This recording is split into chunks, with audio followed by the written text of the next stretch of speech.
22 अक्टूबर 1764।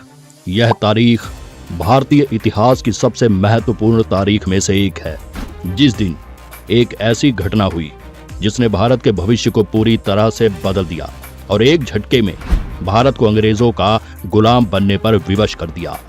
हम बात कर रहे हैं बक्सर के युद्ध की। बक्सर का युद्ध 22 अक्टूबर 1764 को लड़े गए इस युद्ध में एक और अंग्रेजी सेनाएं थी तथा दूसरी ओर बंगाल के नवाब मीर कासिम और अवध के नवाब शुजाउद्दौला तथा मुगल सम्राट शाह आलम की संगठित सेनाएं थी। इस युद्ध पृष्ठभूमि के पीछे बहुत सारी ऐतिहासिक परिस्थितियां थी। इसमें मुगल सम्राट की कमजोरी, बंगाल के नवाब सिराजुद्दौला की अनियमित शासन व्यवस्था और ब्रिटिश कंपनी की भारतीय विद्रोह को दबाने की इच्छा शामिल थी।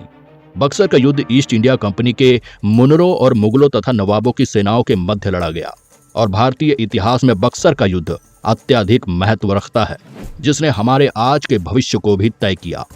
क्योंकि अगर वह युद्ध अंग्रेजों ने न जीता होता तो शायद आज भारत का भविष्य कुछ अलग होता।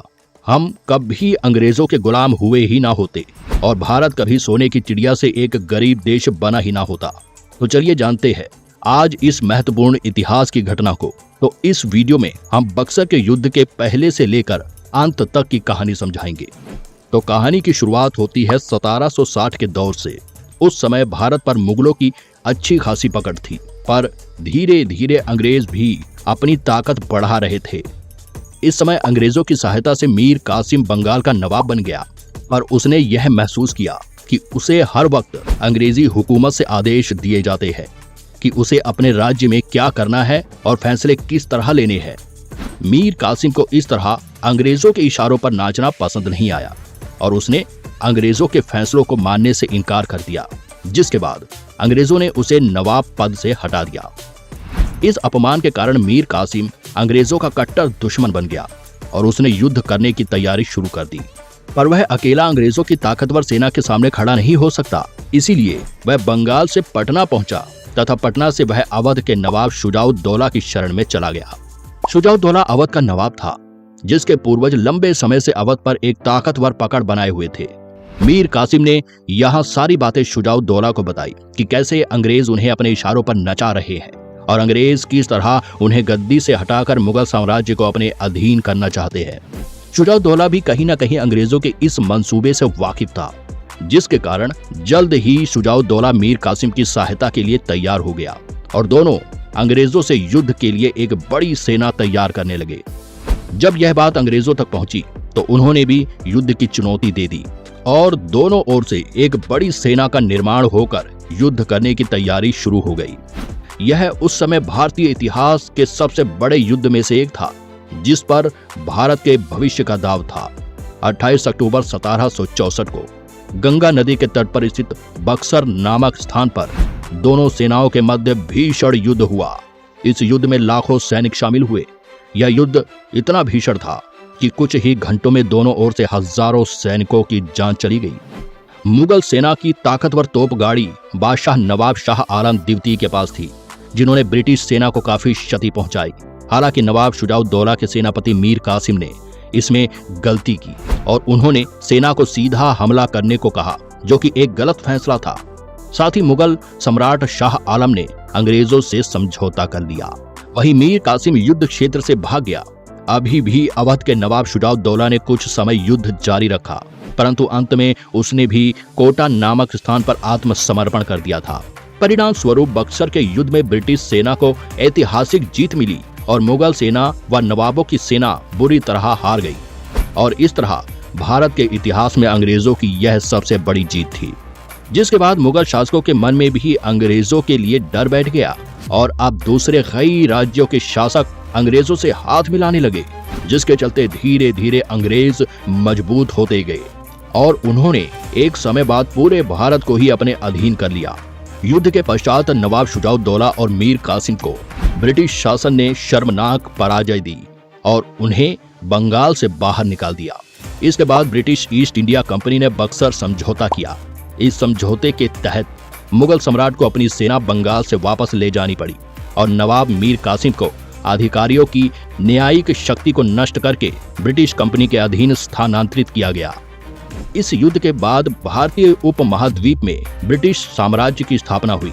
बक्सर के युद्ध के बाद हेस्टिंग्स ने बक्सर संधि का एक समझौता किया, जिसमें ब्रिटिश ईस्ट इंडिया कंपनी की सत्ता और आर्थिक शक्ति में मजबूती आई और उन्होंने ब्रिटिश सत्ता को भारत में स्थापित करने का रास्ता साफ कर दिया।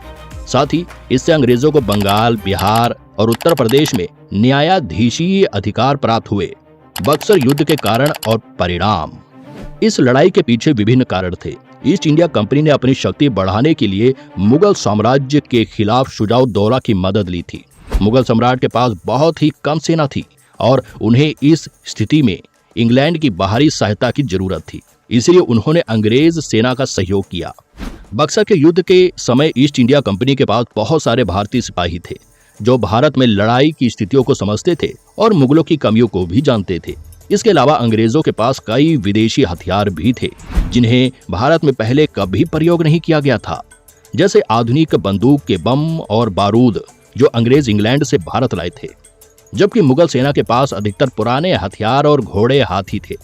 युद्ध की शुरुआत में ईस्ट इंडिया कंपनी की सेना ने तेजी से आगे बढ़कर मुगल सेना को मात दे दी।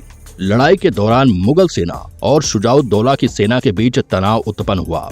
उस समय एक अंग्रेजी दूत राम नारायण ने मुगल सेना को इंग्लैंड की सहायता की घोषणा की, जिसके परिणाम स्वरूप युद्ध से हटने का आदेश दिया गया।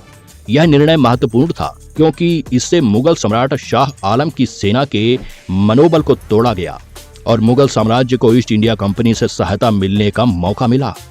युद्ध के पीछे कई कारण थे, परंतु यह समझौता मुख्य भूमिका निभाया। बक्सर के युद्ध के बाद ब्रिटिश ईस्ट इंडिया कंपनी ने उत्तर प्रदेश, बिहार और बंगाल के कई भागों को अपने नियंत्रण में ले लिया।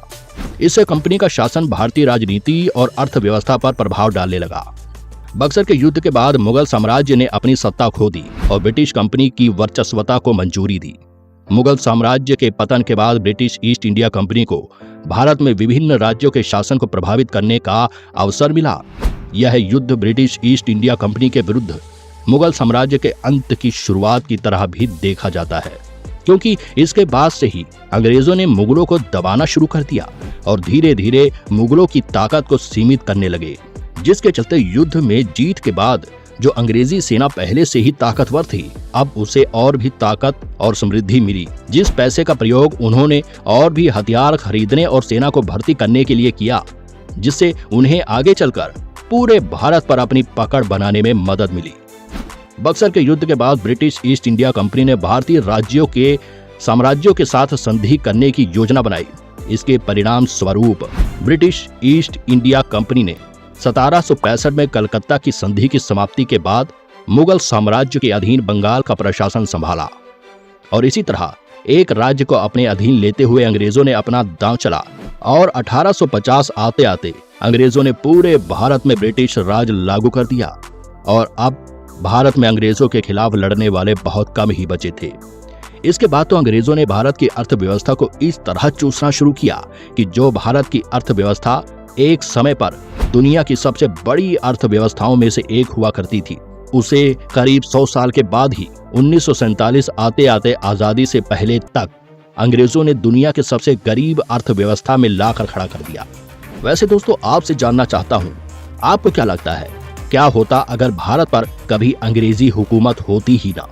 अगर भारत हमेशा आजाद रहता तो आज भारत कैसा होता?